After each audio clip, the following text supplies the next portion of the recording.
Goedenavond, het is zaterdag 12 februari en dit is het Zeeuwse nieuws van vandaag.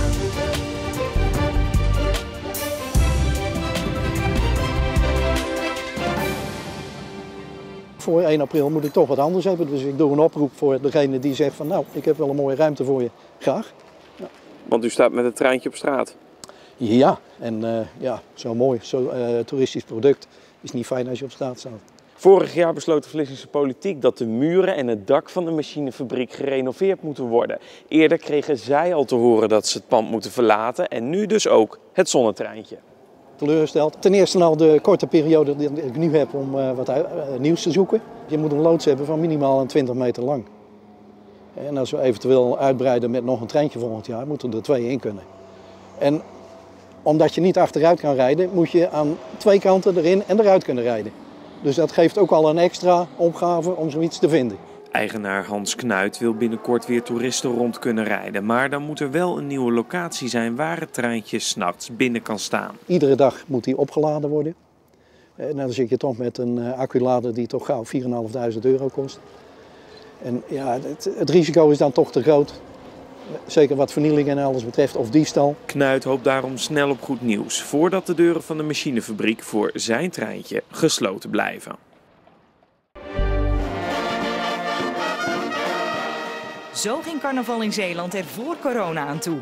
En nu is het spannend voor de carnavalsverenigingen of en hoe ze het feest dit jaar kunnen vieren. Voor nu zijn de coronaregels in het café op je stoel en op 1,5 meter afstand. Nou, dat is sowieso geen carnaval. Dus als die regels blijven, dan gaan we het ook niet verder doorzetten met een heel programma. Want dat kan gewoon niet.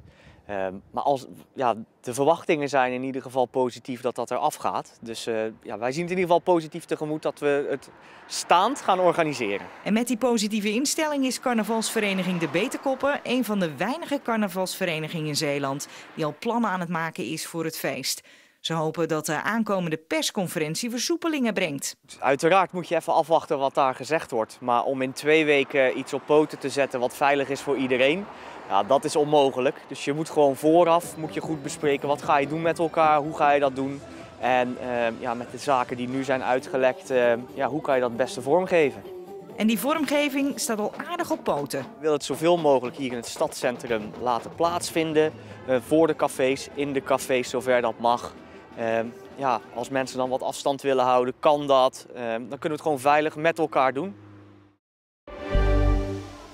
Feest in zwembad De Eenhoorn in Oostburg. De reddingsbrigade van West-Zeeuws-Vlaanderen heeft namelijk iets te vieren. Wij vieren vandaag dat de reddingsbrigade West-Zeeuws-Vlaanderen 50 jaar bestaat. Opgericht 12 februari 1972, dus vandaag precies 50 jaar geleden. Maar hoewel er enthousiaste leden rondzwemmen, heeft de brigade wel eens betere tijden gekend. Voor de corona hadden we zo'n 80 leden, een goede 80 leden. En nu zitten we op een 25 leden, dus corona heeft er behoorlijk ingehakt. Omdat de zwembaden een tijd lang dicht waren, hebben veel jongeren uit de omgeving andere hobby's gevonden. En nieuwe leden werven is niet makkelijk geweest. We hebben natuurlijk stilgelegen, we konden niks doen. We mochten ook geen scholen bezoeken om kinderen te werven. We vragen wel heel vaak van neem vriendjes, vriendinnetjes mee. Je mag 2 keer komen zwemmen, gratis en voor niks. En vind je het leuk, dan kan je lid worden. Dat deed ook de 8-jarige Jet, die sinds een jaar lid is van de vereniging. Een van mijn broers, Wim, die zit er ook bij. En ik ben eens gaan kijken en ik vond het best wel leuk. Voor mensen die misschien ook bij de reddingsbrigade willen, heeft Jet nog wel een advies. Ga gewoon eens kijken of het leuk is. De vereniging hoopt dat het ledenaantal snel weer wat aantrekt, zodat iedereen veilig kan blijven zwemmen. Hoek is de tweede competitiehelft in de 3e divisie, begonnen met een overwinning op DVS 33 uit Ermelo. Dit is in de eerste helft de beste kans. Het schot van Rick Impens gaat naast. In een eerste helft waarin overigens vrij weinig gebeurde. Dit is na rust. Topscorer Steve Schalkwijk begint aan een rush. Hij komt heel ver. Zijn inzet belandt op de paal. Maar de rebound is voor Istvan Baks. Kort na rust is dat de eerste goal in deze wedstrijd. 1-0 voor Hoek. Dan wordt DVS 33 wat gevaarlijker. Dit is de beste kans. Oud-prof Stef Nijland met de inzet. Maar de voet van Griffin de Vroe voorkomt een doelpunt. Oosterlen, een van de nieuwelingen bij Hoek, stuurt Schalkwijk de diepte in. Hij begint weer aan een rush. En weer balans en inzet op de paal, maar dit keer dus geen doelpunt. Pas in de slotfase wordt de wedstrijd beslist. Dit is de voorzet van Impens. Goed tegendraads ingeschoten door Steve Schalkwijk. En dat betekent 2-0. En dat is ook de eindstand in Hoek dat goed begint aan de tweede competitiehelft.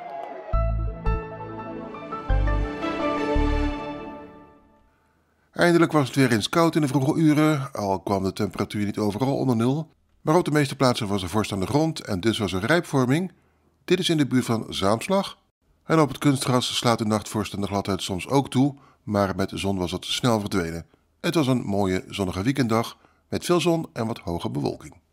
De temperatuur komt dan vannacht niet onder nul, met minima van +1 tot +4, maar het is door een matige tot vrij krachtige zuid- tot zuidwestenwind behoorlijk koud. Hou daar een beetje rekening mee, de temperatuur loopt morgenochtend ook maar langzaam op en er is al meer bewolking. 'S Middags raakt het zwaar bewolkt en morgenavond komt er uit het westen ook een front met regen over heel Zeeland. Uiteindelijk zal het morgenavond nog zo'n 9 à 10 graden worden. Dan de maandag, die is licht wisselvallig met een zuidwestenwind en een enkele bui. Dinsdag is een tijdje droog met wat zon, maar vanaf woensdag is het een beetje guur met regelmatig een fase met regen en motregen en soms ook een krachtige tot harde zuidwest tot westenwind. En tot zover straks nog Zeeland de Week met een overzicht van het nieuws van de afgelopen dagen. En voor nu nog een fijne avond.